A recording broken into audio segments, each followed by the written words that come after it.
예, 증시 브리핑 시작하겠습니다. FMC가 가장 중요한 이벤트였죠. FMC에서 연준은 현재보다 금리가 2번 정도 올라갈 것 같다. 점도표가 이제 여기가 있잖아요. 5.5에서 5.75. 이제 금리를 2번 올리겠구나. 이런 어떤 결론이 난 상황이었죠.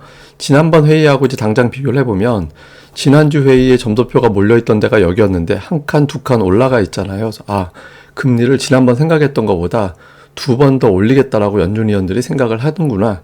이 점만 놓고 오면 좀 부담스러운 요인이 될 수 있죠. 근데 이 점을 희석시켜주는 몇 가지 단서들이 나왔습니다. 첫 번째는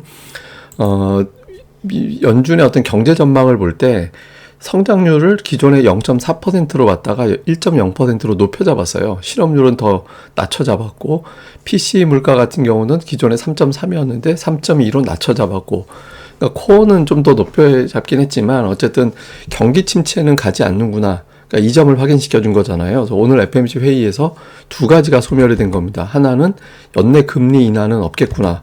두 번째는 연내 경기 침체는 없구나.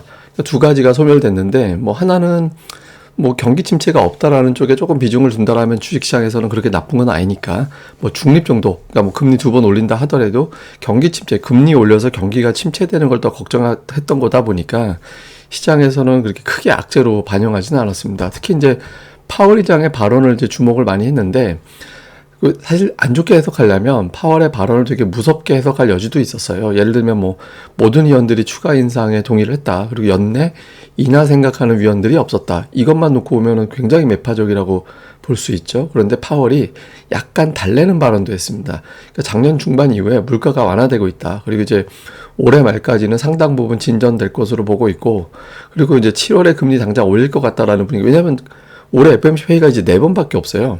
4번 남았는데 2번 올린다라고 하면 지금 7월에 올리고 하반기에는 물가가 더 내려갈 확률이 높은데 하반기는 안 올리는 게 자연스럽잖아요. 근데 7월에 인상을 정해진 게 없다라고 그때마다 지표 볼 거라고 판단을 했거든요. 그래서 시장에서는 이걸 딱 보고 금리 2번 올린다라는 거는 뻥일지도 모르겠다. 연내 금리 인하 안 하겠구나. 또는 올려봐야 한 번만, 금리 인상 해봐야 한 번뿐이겠구나. 그러니까 이렇게 이제 판단을 하게 된 거죠. 그래서 이 부분이 미증시를 막판에 올렸고 우리 증시가 적어도 크게 빠지지는 않게끔 만들어주는 그런 이유가 됐습니다. 지표들도 이렇게 엇갈려 반응을 했는데 2년물 국채 금리는 올라가고 금리 한두 번 더 올린다라고 하니까, 반면에 어쨌든 한두 번 더 올려도 거의 막 빠지니까 달러 인덱스는 그냥 빠져버렸고 굉장히 매파적인 건 아니었다. 이렇게 해석이 되면서 달러 인덱스는 빠졌고요. 그리고 이제 금리 전망 같은 경우는 7월에 어쨌든 올리고 그 다음에 쭉 동결 갔다가 연내 인하는 사라졌습니다. 그러니까 12월까지 쭉 동결이고 내년도부터는 한 번, 두 번, 세 번, 네 번, 다섯, 여섯, 7번, 무려 7번 거의 모든 회의 때마다 금리를 내릴 거다. 이렇게 분위기를 잡아놨거든요. 근데 저건 아마 또 계속 수정이 될 건데 어쨌든 투자자들이 연준은 2번, 투자자들은 1번. 그러니까 이렇게 이제 놓고 보면서 한 번 정도는 시장에서 감당은 할 수 있을 것 같아 라고 해서 이제 일단 지수가 급락하지는 않았던 이제 그런 상황이었습니다. 주요 종목으로 보면 제가 이제 이 차트는 3일 내리 보여드리고 있는데 구글 트렌드에도 미국인들이 엔비디아 검색량이 급증하고 나서 계속 올라가고 있죠. 오늘 430달러까지 올라갔고, 그러다 보니까 우리나라에서 오늘 사실 코스닥 시장 별로 안 좋았거든요. 그런데 이제 반도체 업종 지수가 3.7% 올라가면서 이제 또 연준 고점을 경신하는 그런 흐름이 나왔죠. 그래서 거의 반도체가 지수를 멱살 잡아 올리는 일부 2차 전지와 함께 그런 양상을 좀 보였습니다. 그 다음에 이제 뉴스들을 좀 보면 금리 인상에 대해서는 추가 금리 인상을 유의하고 있다. 근데 이제 한국은행은 저건 추가 금리 인상을 예상하고 있다라는 건 아니었고 상황에 따라서 금리 올릴 수도 있다니까 한번 좀 주의 깊게 봐야겠다. 요 정도 코멘트였고요. 그 다음에 이제 엔비디아하고 하이닉스하고 연결고리가 생겼어요. 우리나라 이제 반도체하고. 그래서 저게 이제 HBM 관련된 어떤 제품을 납품할 가능성이 커졌다. 이렇게 이제 하는 분위기가 됐거든요. 그래서 오늘 코스닥에서 보면 HBM하고 연결고리가 있는 종목들이 급등을 했어요. 물론 이제 반도체주들이 전반적으로 강세를 보였지만, 근데 어쨌든 엔비디아하고 하이닉스하고 연결고리가 생겨서 주가가 좀 이제 같이 움직일 수도 있는 상황이 만들어진 거. 이건 사실은 좋은 점도 되지만 이제 나중에는 또 독이 될 수도 있는 상황이 될 수도 있거든요. 근데 어쨌든 이런 연결고리 하나 만들어졌다. 뉴스상 코스닥 관련주들에 영향을 줄 수 있고요. 다음에 또 하나는 오늘 이제 불법 리딩방 특별 단속 뉴스가 나왔거든요. 근데 이제 저거는 중소형 개별주들 어제 막 갑자기 급락하는 하한가 종목 막 쏟아져 나왔잖아요. 예, 그래서 이제 그런 종목들을 이제 좀 막기 위해서 이런 조치를 취했다라고 하는데, 그래서 거래량 많지 않고 대주주 비중 높고 이런 종목군들은 이제 갑자기 또 확확 터지는 그런 형태가 나올 수 있어서 그런 종목들에 대해서는 좀 주의를 하셔야 될 것 같습니다. 사실 저거 불법 리딩방 가지고도 제가 하루 방송할 수도 있는데, 조금 뭐 나중에 한번 좀 분위기 봐서 불법 리딩방 구분하는 방법이나 이런 거 한번 제가 정리하는 시간도 나중에 분위기 봐서 한번 만들어 보겠습니다. 자, 수급에서는 외국인 투자자들이 오늘 또 매도를 했습니다. 그러니까 이번 주 들어서 그러니까 매수를 되게 자제하는 그런 형태가 보이고 있거든요. 근데 선물이 너무 많이 쌓여서 저거는 좀 추가 매수가 쉽지 않을 것 같은데, 어쨌든 매매한 종목을 보니 반도체 관련 종목들, 삼성전자 많이 사진 않았지만, 다음에 이제 한미반도체라든가 DB하이텍이라든가 이런 이제 IT 계열의 종목군들, 뭐 LG노텍, 이수페타시스, 삼성전기, 그러니까 IT 계열의 종목들을 좀 많이 담은 편이었고요. 기관 같은 경우는 LG노텍, 대덕전자 뭐 이런 식으로 이제 기관도 역시 IT 계열을 많이 담았습니다. 뭐 LX세미콘, 한미반도체, DB하이텍 양쪽이 좀 IT 계열의 종목들을 많이 담은 게 특징이었고, 매도 쪽에서는 뭐 이제 2차 전지 관련된 종목들을 기관들은 덜고 그걸로 IT를 사는 그런 형태를 보였고요. 코스닥 쪽에서는 이제 2차 전지는 선별적으로 에코프로 BM 팔고 에코프로는 사고 이렇게 좀 엇갈리는 모습 보였고, 그다음에 심텍, HPSP, 뭐 두산테스나 원익 IPS 이렇게 해서 이제 반도체 무리의 기업들, 그다음에 이제 기관 같은 경우는 기관 오늘 뭐 1200억 이상 매도한 날이라서 특정한 업종을 다 사들였다라기보다는 이제 업종 내에서 좀 골라서 담는 형태를 보였는데, 다만 이제 잘 보시면 이번 주 상승률 탑 10 안에 15위 안에 있는 종목군들이 있거든요. 뭐 인텍플러스나 STI나 PSK 홀딩스 이런 거는 이번 주 이제 코스닥 전체 상승률 15위 안에 들어간 종목들인데, 그러니까 가는 종목을 더 끌어올리는 이제 그런 형태를 좀 보였죠. 그래서 기관들은 뭐 저점 종목보다는 가는 종목을 확 당겨 올리는 이제 그런 역할을 한 게 수급상의 특징이었던 것 같습니다. 자, 이슈를 보면 이제 FOMC 회의 끝났고 연준 인사들 봉인 해제됐거든요. 근데 오늘 사실 그 미증시가 하락 쪽으로 몰아가려면 얼마든지 하락시킬 수 있는 날이었어요. 예, 그런데 견뎠거든요. 근데 이제 연준 인사들의 발언까지도 버틸 수 있을까? 요거 볼 필요가 있고요. 그 다음에 이제 엔비디아가 오늘 올라갔는데, 이게 사실 좀 엔비디아 주가에 대해서는 좀 부담스럽다라고 보는 쪽도 많거든요.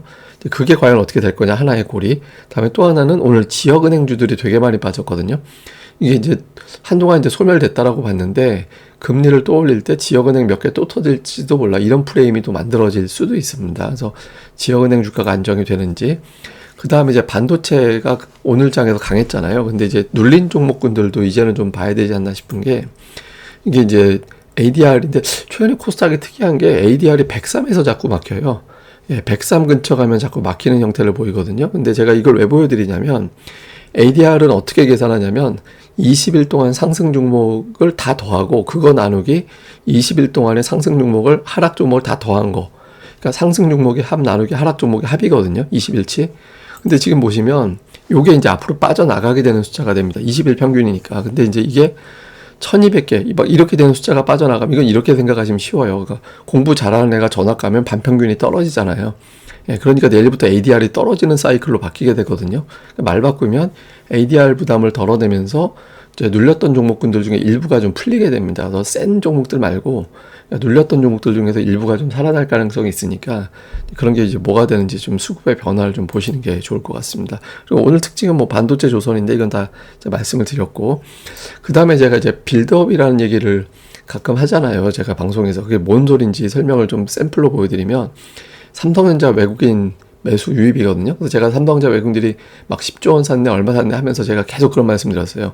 삼성전자를 사는 거는 반도체를 사는 건지는 우리가 확실하게 알 수가 없다.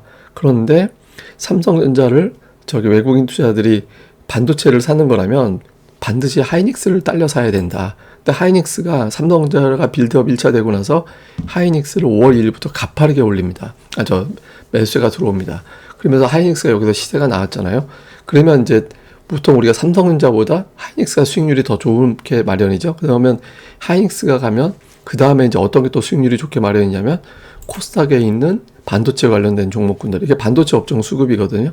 잘 보시면 개인들만 팔고 외국인 기관들이, 그러니까 삼성전자 1차, 하이닉스 2차, 다음에 코스닥에 있는 반도체 종목군들, 이제 그 다음 이런 형태로 매수가 들어갔어요. 특히 이제 이날을 주목해 봐야 되는 게 5월 19일에 기관의 매수한 규모가 어느 정도였냐면 역대 반도체 업종 순매수 1위였어요.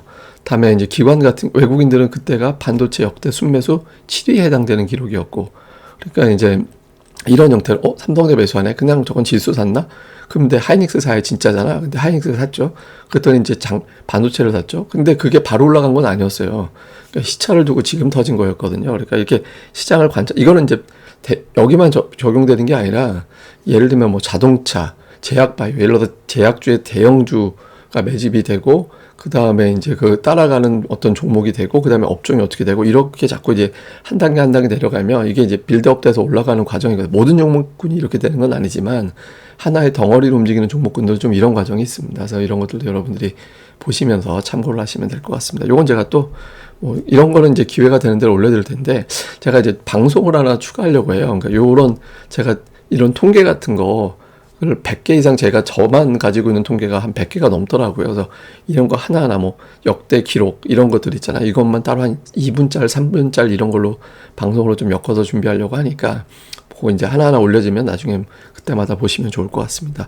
예, 그럼 이 방송 좋아요와 구독하기 많이 부탁드리고요. 그리고 이제 고릴라 리서치 검색해서 들어와 주시고, 여기서 이제 또 제가 시장 브리핑이나 오늘의 증시나 아니면은 뭐 여기서 이제 그 증시 데이터 게시판 이런 데 좋은 자료들 많이 올려드리니까 여기서 또 많이들 봐주시면 좋을 것 같습니다. 예, 그럼 감사합니다. 전 다음에 뵙겠습니다. 이 방송 좋아요, 구독하기 꼭 부탁드리고요. 어저께 조회수 역대 기록이 깨졌더라고요. 예, 정말 감사합니다. 다음에 뵙겠습니다.